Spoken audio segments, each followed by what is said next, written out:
Hello guys, you're welcome back to this channel once again. Thank you very much for tuning in. This is R'ev0luti0n TV and I implore you to stay tuned as I bring another wonderful episode this morning from political side, and the caption says June 12th, Democracy Day and the proposed revolution.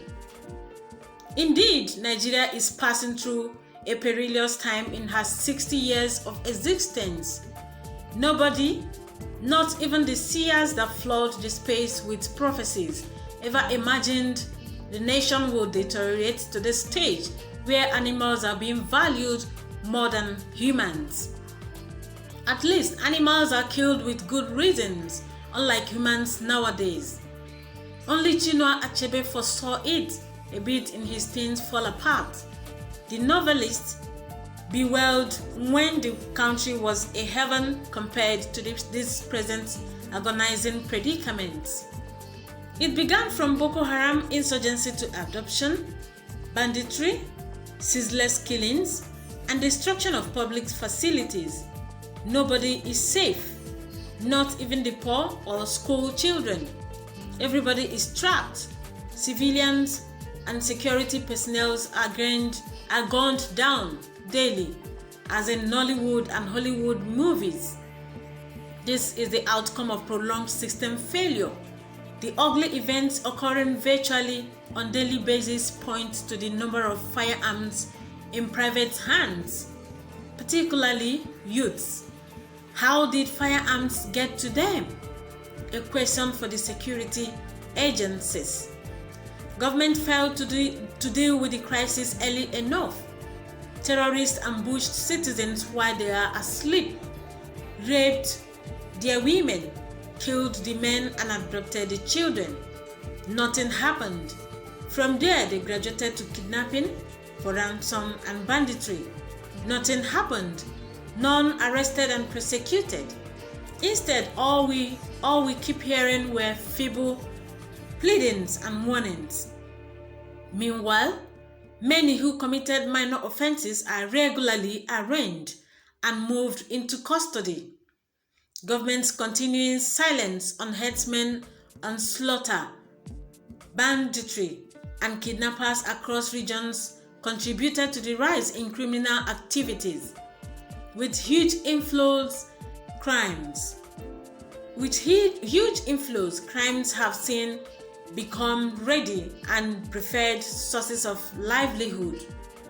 Recently, the Office of the Attorney General of the Federation disclosed that government was about to prosecute 400 Boko Haram sponsors arrested from raids in April at Lagos and some northern states. The question is, given the period the insurgents began terrorizing the nation, could this sensibly be the first arrest? Again, when precisely will the prosecution begin? We must tell ourselves the truth and not call a spade a long spoon.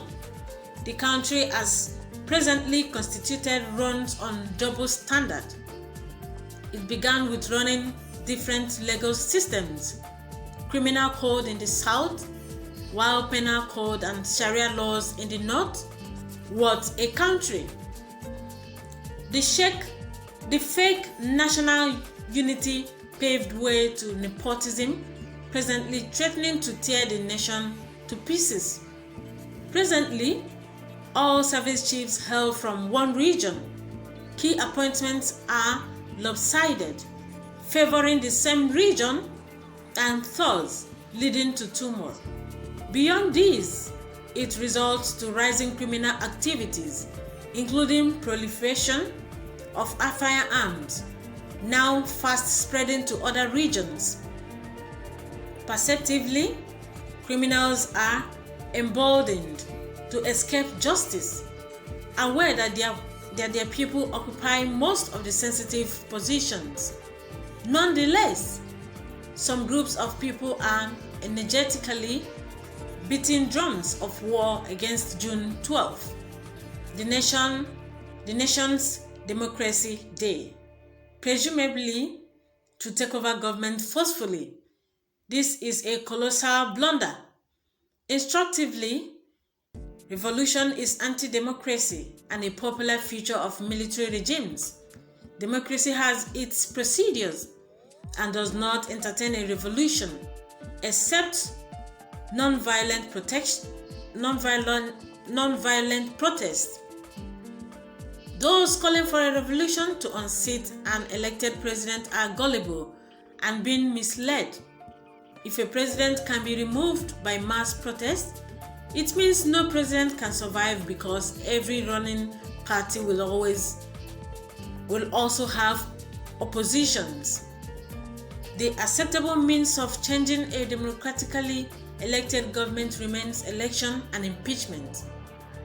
Any violent attempt before its term elapses is treasonable felony.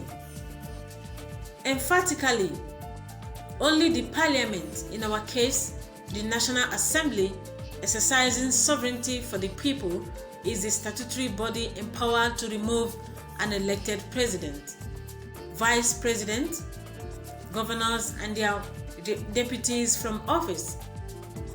And this is strictly through stipulated procedures and exclusively at plenaries, not on the streets. The procedures are detailed in sections 143 and section 144 of the 1999 Constitution, Federal Republic of Nigeria, as amended. Any person or group plotting to pull down a government by self-help is in grave error as far as democracy is concerned. The golden truth must be told. Destruction of public assets, endless killings, kidnapping and other social disorders can only worsen the dented image of the nation and scare foreign investors from the country. It cannot change a government save the National Assembly thinks otherwise and institutes impeachment proceedings. Recently, many lamented that key multinationals bypass Nigeria to site their Africa headquarters in neighboring countries, which will open those nations' economy and create employment opportunities for their citizens. Who gains and loses? All Nigerians. Nigeria, that yearly produces about 100,000 fresh graduates, is the loser. No foreign investor will push its funds to a society that suffers instability and is threatened by criminal activities. The tragedy is also a lesson for the northern region. They encouraged their youth into criminalities to attract an amnesty program, similar to the one created for the Niger Delta following years of justified demands. Since then, armed with firearms, the youths have gone on abduction spree while their parents pause on negotiations for ransoms. Sensibly, the negotiators benefit too. Recently, Southeast youths have been misled into joining the madness and rapidly destroying their enviable, cherished economic space through unnecessary mayhem. Only the Southwest and South-South zones cautiously pursued their agenda with wisdom and decorum.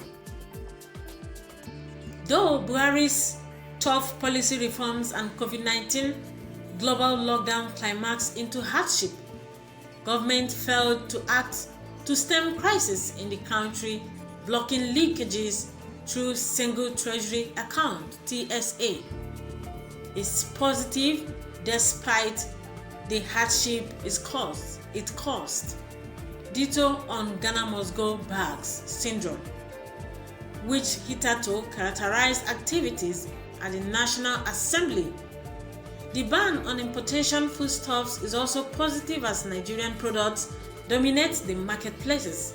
It pushed prices high presently, but it is worth the sacrifice. Nonetheless, herdsmen' persistent attacks on farmers contributed largely to food scarcity. Government also scored high in infrastructural development and in supporting SMEs. Thus, the sensible revolution to strategize about is to elect a credible successor in 2023. Anarchy will worsen the existing predicaments. This is the reason the 2023 elections call for sober reflections. There are proven management gurus, economics experts, and technocrats like Chukwuma Soludo, Kingsley Moghalu, Jim Ovia, Tony Elumelu, among others to pick from. It is not a time to naively boycott election or for bigoted nomination of I can lead politicians. Nigeria's economy can only advance through proficient leadership with ideas and innovations. This is all I have for you. Please, if you have a comment, kindly help me drop your comments in the comment section, and also help me to like this video, then share it, and then God will bless you. I am coming back right now. Thank you.